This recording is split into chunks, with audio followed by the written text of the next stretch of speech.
Bienvenidos y bienvenidas a un nuevo episodio de Cardiovascúlate, el podcast en el que hablamos de salud, de obesidad, de riesgo cardiovascular y de todo lo que suele quedarse en silencio gracias al apoyo de Novo Nordisk. Soy Ana Igartiburu y hoy nos adentramos en una historia que no solo toca el cuerpo, sino también las emociones y el corazón, cómo no, y la familia. Porque cuando un niño o adolescente sufre obesidad, esa realidad no es solo suya, es de todo el núcleo familiar. Vamos a hablar del peso, pero no del que marcan las básculas, sino del que cargan quienes se sienten juzgados por su aspecto físico. Adrián tiene 11 años. Desde muy pequeño ha tenido problemas con el peso, pero no es el único de su familia. Su madre y su hermana mayor también tienen sobrepeso. A esto se une que los hábitos alimenticios familiares no son los más saludables, con una gran cantidad de alimentos ultraprocesados en detrimento de alimentos frescos. En el colegio lo llaman ballena. Y aunque sonríe, a veces no quiere ir a clase.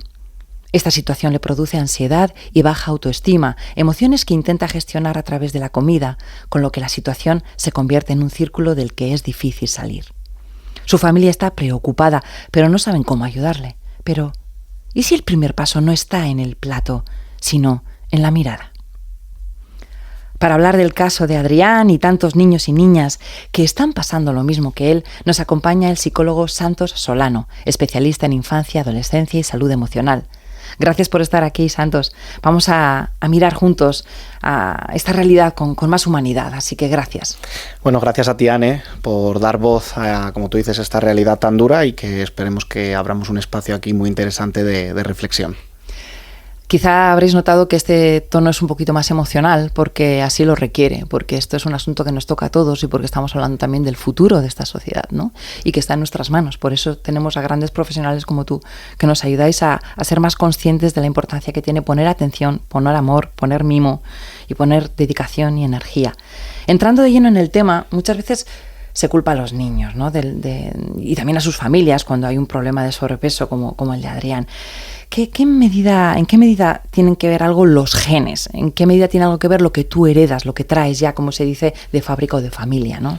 Pues a ver, sin duda tenemos que hablar de que sí que está estudiada una carga genética, ¿no? Que va a tener que ver con cómo podemos heredar estas condiciones, tanto la regulación del apetito, cómo consume nuestro metabolismo de base, etcétera. Pero quizá yo, que vengo desde una disciplina que tiene más que ver con cómo interacciona el individuo con el ambiente, creo que tenemos que prestar especial atención, ¿no?, a esa interacción gen con el ambiente, porque sí que también está muy estudiado que la mayoría de las causas en la obesidad infantil suelen ser exógenas, es decir, que van a estar en ese entorno, y en ese entorno está la familia, está la cultura, está el colegio, están los amigos, es decir, que vamos a hablar de muchas variables que van a tener que ver con el desarrollo y mantenimiento de obesidades a estas edades más tempranas. Qué bueno, sí que todos estos indicadores que me dices también repercuten y sobre todo repercuten en la mejora de una calidad de vida y una salud pues buena, ¿no? Óptima, ¿no? Claro, es que al final tenemos que entender, ¿no?, la obesidad infantil como un problema de salud, y cuando hablamos de un problema de salud tenemos que alejarlo de la estética y centrarnos, como tú dices, en todas esas variables que sí podemos modificar y que aumentarían la calidad de vida y sobre todo pues que nos permitirían prevenir, que al final el caso de obesidad infantil creo que es una palabra clave. Así que vamos a ser optimistas porque efectivamente, de hecho, los últimos estudios de epigenética demuestran que el 30% es lo que tú vienes ya trayendo en la parte genética y el 70% es modificable, acompañable, mejorable gracias a lo que nos vamos a lo que vamos a ver ahora, ¿no? ¿Hasta qué punto influye el entorno familiar y social, ¿no?, en el desarrollo de esa obesidad infantil? Tú ya me has dado algunas pinceladas, pero seguro que podemos ahondar un poquito más. Pues mira, tenemos desde la década de 2010 unos modelos muy buenos a nivel etiológico que nos van a hablar de todas las variables que tiene el niño en el entorno y cómo se relacionan. Vamos a hacer un breve resumen que quizá puede tener mucho que ver con el caso de Adrián. Esos modelos nos dicen que en las culturas occidentales la obesidad infantil está muy relacionada con niveles socioeconómicos medios o bajos, ¿vale? Es decir, que nos vamos a encontrar en aquellos sitios, barrios menos accesibles, donde los padres tienen peores horarios de trabajo, menos acceso a distintos medios, deporte, etcétera, pues ahí se van a concentrar mayores casos de obesidad infantil. Además sabemos que esa sobrecarga o esa inseguridad a nivel laboral, económica, en los padres va a generar va a ser un estresor, pues va a hacer que los padres estén más ansiosos, más preocupados, peor estado de ánimo. eso se va a transmitir al ambiente familiar, es decir, que donde yo crezco es donde yo, a través de modelos, aprendo a regular emociones. Entonces, si yo vivo con unos papás que están pasando una etapa de duermen poco porque tienen que ir a trabajar, no tienen tanto tiempo para cuidarme, para comprar esos productos frescos y estar cocinando en casa, donde cuando ellos tienen problemas con la familia, con el trabajo, les veo cómo regulan, y a lo mejor regulan también a través del consumo de alimentos. Entonces, crecer en ese ambiente sí que sabemos que, unido a la sobrecarga psicológica de los niños, sobrecarga que luego hablaremos, pero hoy en día es muy difícil no ser juzgado y tratado mal por tu apariencia física. Entonces, eso unido a, como digo, unas estrategias a lo mejor no del todo adecuadas en regulación emocional, se ha estudiado que aumentan la probabilidad de tener conductas desajustadas de alimentación, como pueden ser alimentación emocional, es decir, cuando como con el objetivo de disminuir una emoción percibida como desagradable, mayor consumo de grasas, de azúcares, que también están muy relacionados con esa alimentación emocional,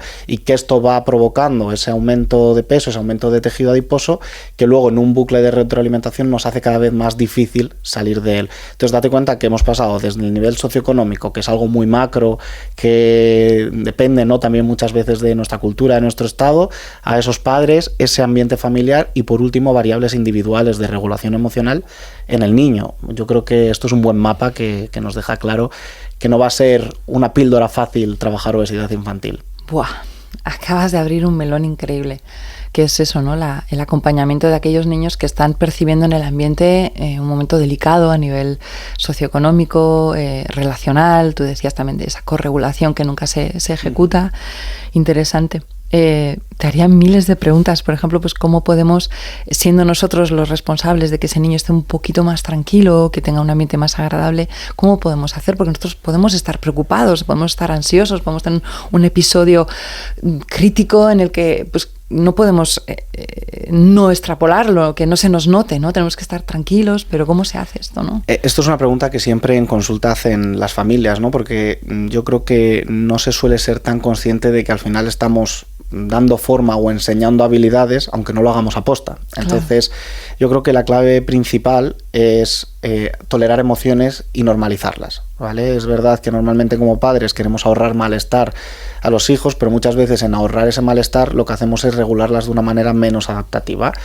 Pensemos que en adultos, pues al final a lo mejor yo no quiero decir delante de mi hijo estoy preocupado, estamos en una situación complicada, pero vamos a encontrar una solución, ¿no? Que a lo mejor es te voy a preocupar, pero también te doy la solución, sino que me voy a esconder en la habitación, o que no me veas, o que me pilles comiendo a escondidas o fumando a escondidas. Es decir, que hay muchas estrategias de regulación a través de sustancias estudiadas. Lo que pasa que en los niños, pues es raro ver a un niño 8 años fumando o bebiendo alcohol, pero claro, la comida está muy accesible, y sobre todo esta comida pues con altos valores calóricos, con peor balance nutricional, que normalmente va a ser la que solemos utilizar pues para regular todas estas emociones.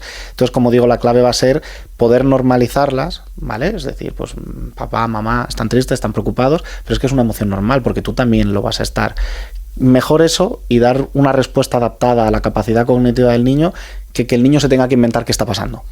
¿Vale? O que inconscientemente reciba mensajes que están distorsionados. O que normalice un estado de estrés, que claro, su cuerpo sí que sabe que algo no va bien, pero él puede haber crecido en ese estrés crónico y pensar que esa es la vida normal y corriente, que esto también lo vemos mucho. Pues te agradezco esto. Me parece interesante también este tip de, bueno, vamos a verbalizarlo y quizá notas que esta mamá un poco más inquieta, esto va a pasar, es un momento puntual, y así también el niño como que va gestionando. Pues lo que haríamos si se rompe un padre o una madre en una pierna, pues no lo ocultaríamos, explicaríamos dentro de sus capacidades qué le está pasando a papá o mamá, y lo intentaríamos dar calma dentro de que obviamente ve que pues, las cosas son diferentes. Pues lo mismo con la salud mental. Qué bueno, me gusta el símil. En el caso de Adrián y el de muchos niños, tiene unos efectos. ¿Qué efectos tiene el bullying, por ejemplo, no relacionado con el peso y la salud? Porque ese niño al final bastante trae de casa. Madre mía, qué situación, y el tiempo que lleva acarreando en silencio, llega a un entorno escolar donde debería también sentirse arropado. Al final, un niño desde la preadolescencia, y tú me vas a acompañar en este argumento, pero ya la escuela es casi lo prioritario, sus amigos son importantísimos, ¿no? Sí, entonces, en esos momentos, como tú dices, preadolescencia, 12, 13, que de repente pasa todo el peso, la importancia al mundo social, pues vemos que afecta mucho. Yo sí que quiero recalcar, lo primero es que el estigma de peso, la estigmatización de la obesidad no tiene tanto que ver con la obesidad como un problema de salud, sino que tiene que ver con un problema social a una forma de cuerpo, es decir, a una apariencia física. Me gustaría destacarlo porque luego si no nos encontramos muchas veces gente que en realidad de lo que está huyendo o de lo que se quiere curar es de ese maltrato, de ese estigma, incluso de haber interiorizado ese estigma, y alejamos la comprensión adecuada de, oye, la obesidad es un problema de salud y como tal tiene que tener un tratamiento, tiene que ser supervisado por profesionales, que yo creo que es la clave. ¿Cómo afecta ese maltrato en la escuela? Pues bueno, sabemos que los niños con sobrepeso y obesidad tienen un 63% mayor riesgo de padecer bullying, ¿vale? Y que eso se traduce en una peor calidad de vida, problemas a nivel físico, psicológico y social. Vamos a centrarnos sobre todo en la parte psicológica, que quizá es más mi campo. Está estudiado mayores niveles de ansiedad, mayores niveles de depresión, en la adolescencia mayor probabilidad de tener un trastorno de conducta alimentaria, mayor riesgo de autolesiones y de suicidio, y sobre todo cómo va interiorizando, porque al final pensemos que la preadolescencia y la adolescencia es un momento de construcción de la personalidad. Entonces es clave que si a mí me tratan mal y yo interiorizo que ese es mi valor como persona, pues se va a acabar traduciendo en que vamos a tener luego un adulto con una inseguridad, con problemas de autoestima, problemas de imagen corporal, con peores habilidades sociales, que eso va a repercutir en peores accesos al trabajo, se va a desempeñar peor en un futuro. Entonces, daos cuenta que estamos hablando de muchas cosas que parten de esos pequeños motes supuestamente graciosos, que no hacen daño, que parten ya no solo de los alumnos, sino que también la Organización Mundial de la Salud nos dice que esa discriminación también aparece en profesores. Tratan diferente al niño con sobrepeso y obesidad, en actividades físicas se trata diferente al niño con sobrepeso y obesidad, por ya no hablar de que aunque no se haga con mala intención también lo hacen las familias, ¿vale? Estas comparaciones está muy estudiado, que aparecen por ejemplo en la comparación entre hermanos, ¿vale?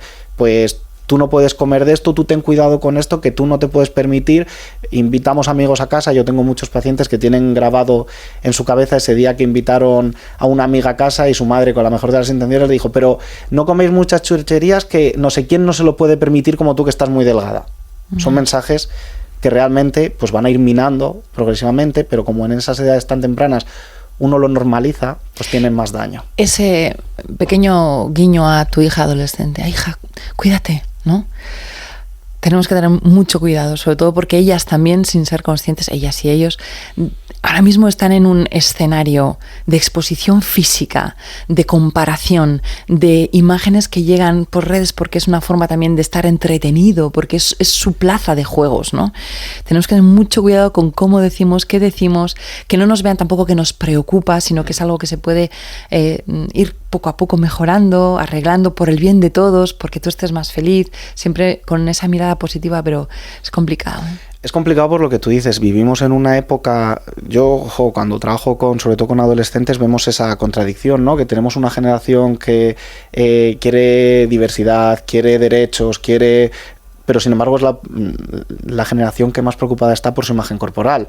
¿Por qué? Pues porque al final es un consumo que ahora mismo desde los 11 años, 10 años, estamos constantemente, TikTok, Instagram, son dos redes sociales que se han estudiado que son factor de riesgo para una mala imagen corporal. Es decir, tenemos una situación complicada.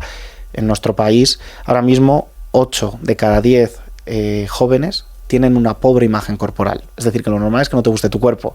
Algo estamos haciendo mal como sociedad. Pues ya imagínate si eres ese caso que además tiene un problema de salud, con un exceso de tejido adiposo que te hace tener esa forma corporal pues que tan mal vista está, ¿no? Como puede ser el de una persona que tiene obesidad. Y ese cuerpo que está arropando una personalidad preciosa de un ser bueno, bondadoso, generoso, empático, inteligente, capaz, y que esos valores casi como que se están denostando por priorizar una imagen, ¿no? Y ya que estamos hablando de cómo podemos acompañar a esos peques o a esas adolescentes, chicas, chicos, estaba pensando también ese momento en el que cómo reaccionan, ¿no? Su reacción suele ser un ataque. ¡Ay, déjame! ¡Ay, no me entiendes! Entonces ahí también tenemos que ser capaces de sostener que ellos y ellas van a venir también con una emoción complicada y que no tenemos que tomárnoslo a lo personal, sino decir, te entiendo, estás frustrado, frustrada, porque esto es importante también. Sí, o que nos expliquen directamente ellos lo que sienten, que muchas veces como el adulto protector, como decíamos antes, que quiere ahorrarle sufrimiento emocional al adolescente o al niño, lo que hacemos es querer darle soluciones, ¿vale? Entonces, a mí me pasa también en consulta, te viene un niño de 11 años, te dice en el recreo se está metiendo conmigo y me sale decirle, pero ¿lo sabe alguien? Pero no, lo que le tengo que preguntar es lo que le pregunta a un adulto, ¿y cómo te sientes? ¿Y tú cómo estás?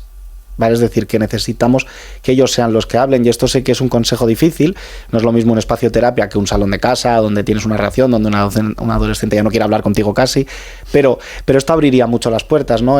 Pues explícamelo tú, o sea, claro, yo no sé lo que es ser adolescente, tener 13, 14 años, ser una chica hoy en día, cuéntame cómo funciona, y a lo mejor me ves caras de que me extraña, me preocupa, y ese espejo sí que va a ser útil, ¿vale? Y a lo mejor te pregunta cómo era en tu época o cómo lo vives tú, porque esto de la presión por el cuerpo, pues por desgracia lo tenemos todos, sobre todo las mujeres, está de nuevo muy estudiado que es una presión que os acompaña toda la vida, porque la adolescencia es cuadrar con un ideal, luego es no envejecer, es decir, que está muy, muy, muy estudiado, que está muy asociado a esa presión. Te voy a hacer una pregunta muy obvia, pero creo que es momento también, ya que estamos aquí en este escenario tan cómodo de hablar, ¿no?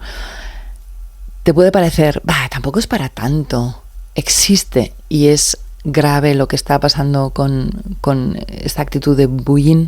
¿Hay tanto como se dice? A ver, hay mucho y está creciendo en general, ¿vale? Porque date cuenta que antes estaba muy restringido a los contactos físicos. Ahora mismo, aunque tú no estés viendo a la persona, aunque tú te hayas cambiado de instituto, te puede arrastrar a través de las redes ese acoso, ¿vale? Entonces es algo que está mucho más presente y que de nuevo está estudiado que la forma del cuerpo es lo más criticado y lo más atacado, ¿vale? O sea que aquí estamos uniendo dos cuestiones graves. Uno, que el tratar mal a gente de tu edad, o sea, esa ausencia de empatía, el utilizar las redes de una forma desagradable, crearme una cuenta, poner fotos tuyas, eso está ocurriendo más que nunca. Y además la visión que tiene la sociedad de ese adolescente o ese niño con sobrepeso o obesidad también está en los peores momentos. Y si hay algún padre, alguna madre, algún formador, algún referente de los peques que nos está escuchando, cuando tú preguntas qué necesitas, ¿qué te dicen? ¿Qué es lo que más necesita? Cuando el niño, pues mira, el niño no sabe lo que necesita porque como tiene interiorizado ese estigma, el niño lo que ha hecho es construir su personalidad en base a lo que la sociedad piensa que es tener obesidad. Soy una persona vaga, una persona perezosa, una persona que no se esfuerza, mi familia somos un desastre, no tenemos fuerza de voluntad. Entonces, cuando tú le preguntas qué necesitas cambiar, él lo que te dice es, lo que necesito cambiar es pues por lo que se meten conmigo, ¿no? Si yo estoy gordo, lo que tengo que hacer es dejar de estar gordo. Yeah. Entonces, tenemos mucha gente, sobre todo en la adolescencia, intentando hacer esa pérdida de peso, pero en realidad lo que se está intentando alejar es de que le traten mal. Eso es. ¿Vale? Entonces, por eso a mí me gusta lo de separar, ¿no? Uno es un problema social, o sea, que hay gente que, o sea, esto no es como lo de te violan por llevar una falda corta, no, te violan porque hay un violador. Y a esa persona le pasan cosas y como sociedad, pues esto es igual, o sea, la forma del cuerpo no justifica porque lo veríamos horrible si fuese con las consecuencias físicas de otra enfermedad de salud, ¿no? Pues se me ha caído el pelo por una quimio y se meten conmigo, ahí todos tendríamos muy claro que el niño no dice, bueno, lo que tengo que hacer es no tener cáncer. No, lo que tengo que hacer es que no haya gente que se mete conmigo. Pues es un mensaje duro, pero por eso, oye, por un lado el problema de salud y por otro lado el problema de la estigmatización y ese acoso, porque ese niño es un problema grave que piense que el error es él y que por eso le tratan mal, ¿vale? Oye, pues tendremos que desarrollar unas habilidades sociales que por desgracia todo este sistema de acoso no te ha permitido. Tendremos que trabajar autoestima que por desgracia todo este sistema de acoso no te lo ha permitido. Pero que hay veces que lo que está mal es lo de fuera. Exacto. ¿Quién tiene el problema, no? ¿Quién tiene el problema? Me gusta mucho. Quizás es que todavía vinculamos demasiado el peso a la estética y no lo asociamos a todo lo que deberíamos, ¿no? Que es la salud, que es por lo que estamos hoy aquí, ¿no? La importancia de una salud buena, cercana, accesible, vivida día a día, ¿no? Esto creo que es fundamental también porque hoy en día a nivel comercial se está utilizando mucho saludable para cosas que no tienen por qué ser saludables, ¿vale? Es decir, sí que antes veíamos como gente intentando restringir calorías de forma no sanas, pues te decía, no, es por el ideal de delgadez, es por estar más delgada todavía. Pero ahora, claro, vivimos en esta cultura más pseudocientífica, en cierto modo, ¿no? En la que en el supermercado pues tenemos millones de productos, los pues, supuestamente más saludables, más caros. Ya no hablo de productos frescos, sino de marcas que nos van sacando. Pues vivimos la época de Light, luego Cero, luego, bueno, ahora proteína, ¿no? Nos vamos moviendo un poco en modas en ese sentido y ahora se está utilizando mucho el paraguas de la salud. Y yo creo que se está utilizando salud a, oye, como algo sin sentirme culpable, eso es saludable. No, saludable tiene mejor balance nutricional. Esto le interesa más a mi cuerpo, esto me va a nutrir de una manera mejor, me estoy moviendo lo adecuado, es decir, voy al gimnasio para cuadrar con un ideal estético o voy al gimnasio porque entiendo que eso a nivel de cómo funciona mi cuerpo, mi metabolismo, me viene bien. Es que date cuenta que lo tenemos muy interiorizado y a lo mejor yo vengo hoy aquí y parece que estoy criticando muchos sectores, pero que la imagen corporal está mucho más presente de lo que nos pensamos, y el problema es que ahora mismo, al confundirlo con salud, estamos pues dejando en el vacío pues a todas estas personas que padecen obesidad y que parece que tienen un problema estético. Yeah. Y no, y lo que tienen es un problema de salud, y por lo tanto tienen que tener un asesoramiento y un acompañamiento basado en la evidencia, no basado en redes sociales, en pérdidas de peso rápido, en la operación bikini para este verano. No, ese no es el problema que tienen, aunque por desgracia, como sociedad, lo que os decía, le pesa más la otra parte. Hemos hablado de cómo acompañar, de empatizar, de, por supuesto, asesorarnos de expertos como tú, que estáis para ahí, para acompañar emocionalmente no solo al niño, sino a la familia, para concienciar. Y estaba pensando también cuántas veces hemos dicho lo de, eso es falta de voluntad, ¿no?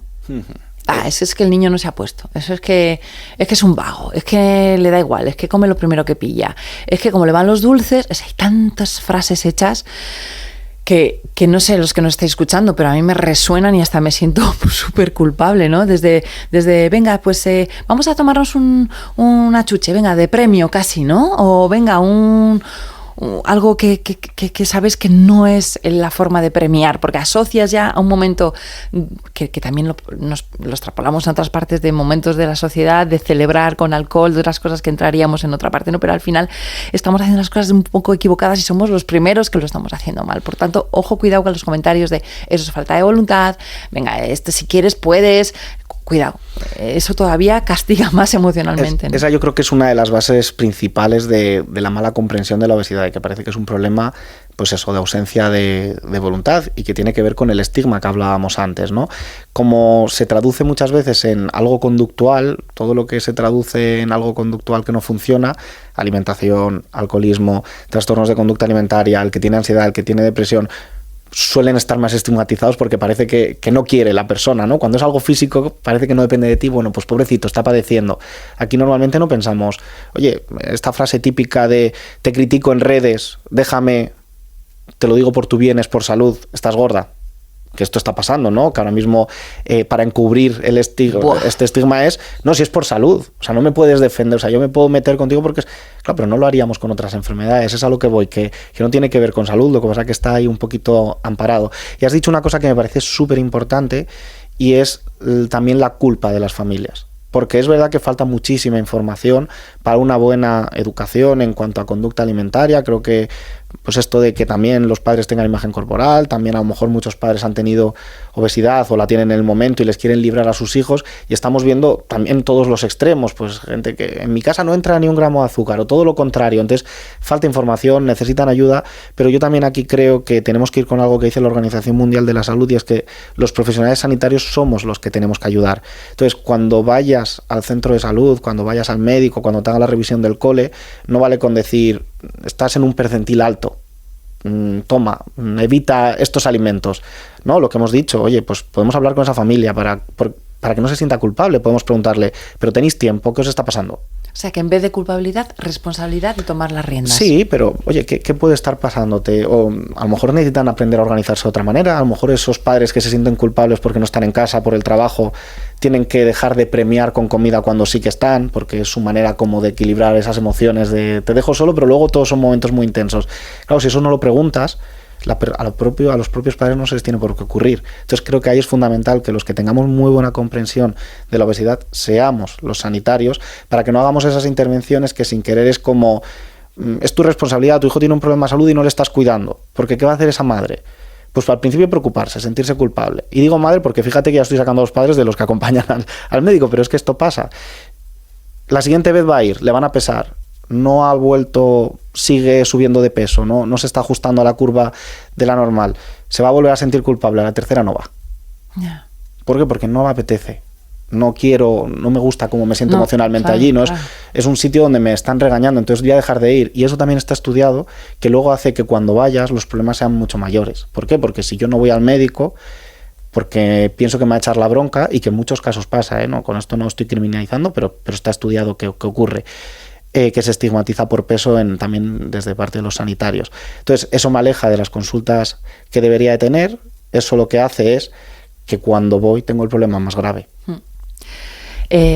Doctor Santos Solano, quiero ser un poco optimista y quiero terminar arriba.